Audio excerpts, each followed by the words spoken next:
Eh bien, bonjour, frères et sœurs. Et puis, est-ce que... On recommence. 3, 2.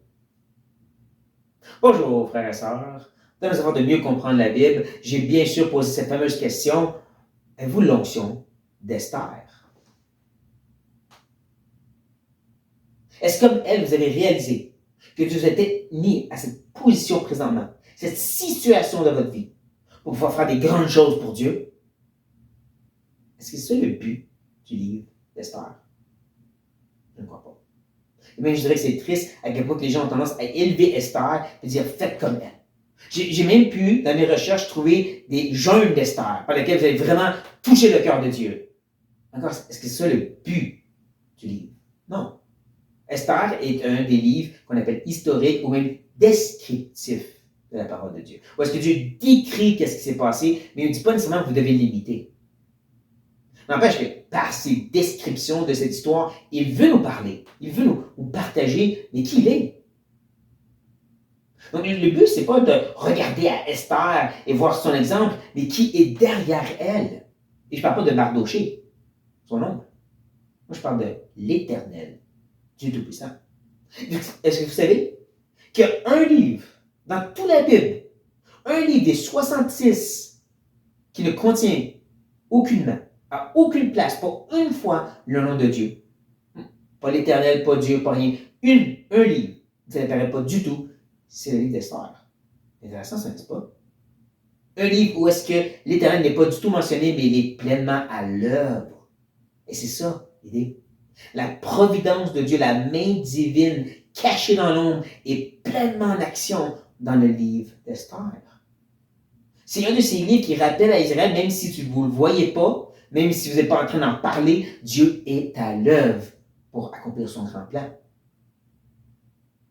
Non, mais quand tu réalises que Esther se passe dans le temps où est-ce que le peuple a été appelé à revenir de l'exil et à rebâtir Jérusalem, et juste une poignée de mains sont allés.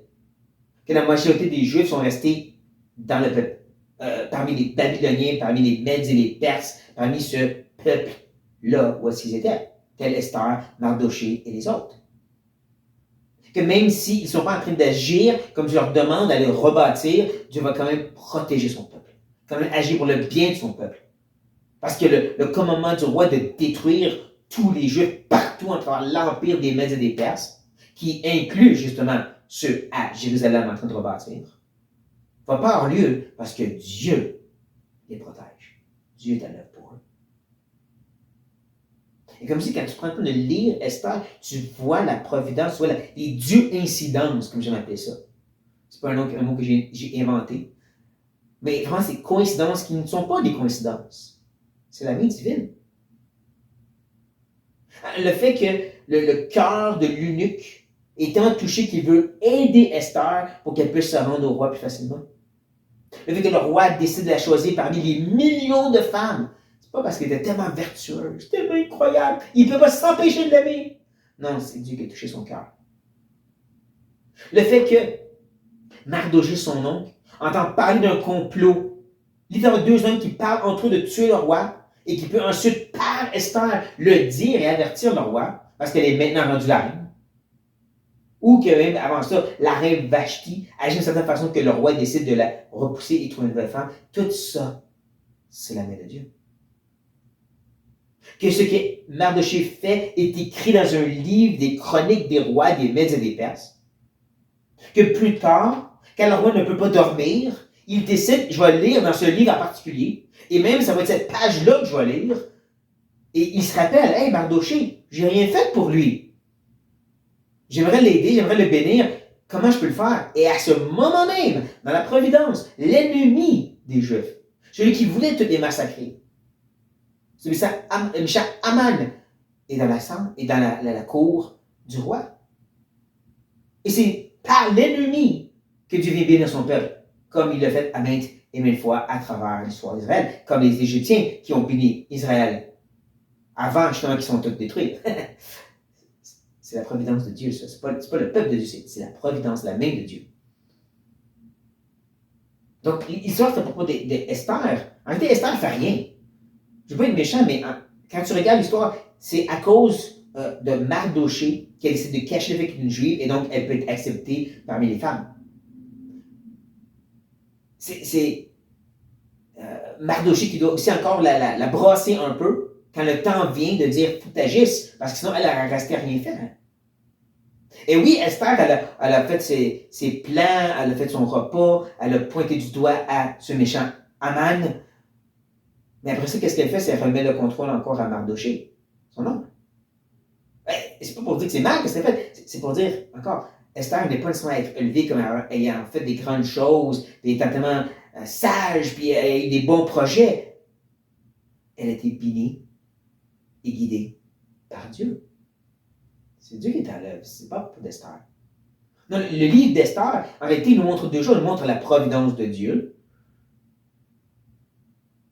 qui va s'assurer de détruire les ennemis de Dieu. En passant, je ne sais pas si vous savez, mais Haman, l'Agagien, ou l'Agagien, dépendant comment vous le dites, quand tu regardes ce nom-là hébreu, Agagien, tu regardes, ça revient aux Madianites. Les Madianites étaient le peuple que tu avais dit à Saül, va les exterminer parce qu'ils sont attaqués à Israël quand il était dans le désert.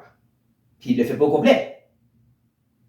À cause que Saül n'a pas fait sa job, ces gens restent jusqu'au temps de Haman, qui aura pu maintenant exterminer tous les Juifs par un seul homme, par un seul restant de Madian, montrant à quel point que quand Dieu dit tuer le péché, il veut vraiment dire tuer tout ce qui est péché, tout ce qui est mal, enlever votre vie, parce qu'un peu de levain fait lever toute la pâte. Toutes ces images nous montrent à quel point il n'y a pas de place pour le mal dans le plan de Dieu.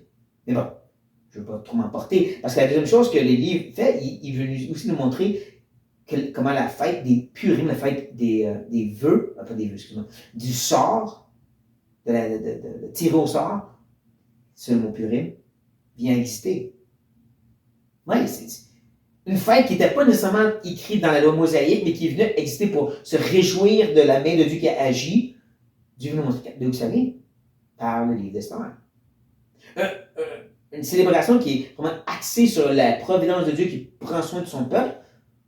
Et il veut nous montrer, regardez, d'où est-ce que ça vient. Donc, comme je dis, c'est pas à propos d'Esther ou comment on devrait être des Esther. C'est à propos de Dieu à l'œuvre dans sa souveraineté. Un Dieu si humble qu'il le fait en cachette, qui crée un livre au complet où est-ce qu'il n'apparaît pas du tout, sauf par des mains providentielles, des mains dans l'ombre. Il met ça dans sa propre Bible. Quel Dieu humble, quel Dieu extraordinaire nous avons. C'est le même Dieu et sa même main qui agit dans vous, même si vous ne le voyez pas, vous ne le reconnaissez pas, vous dites je ne le vois pas. Il vous aime, vous y appartenez, vous êtes son peuple, vous êtes sauvés. Sa main est à l'œuvre dans ta vie. N'oubliez jamais ça. Oubliez les agaguiens sataniques qui sont contre vous. Dieu est à l'œuvre pour faire des belles choses à travers ça. Et que dans ça, il se glorifie par-dessus toute autre chose. Frère et sœur, n'oubliez pas. C'est ça le but du livre d'Esther. Avec cette idée en tête, allez lire maintenant le livre pour voir la richesse qui s'y trouve. Et sur cette note, soyez bénis.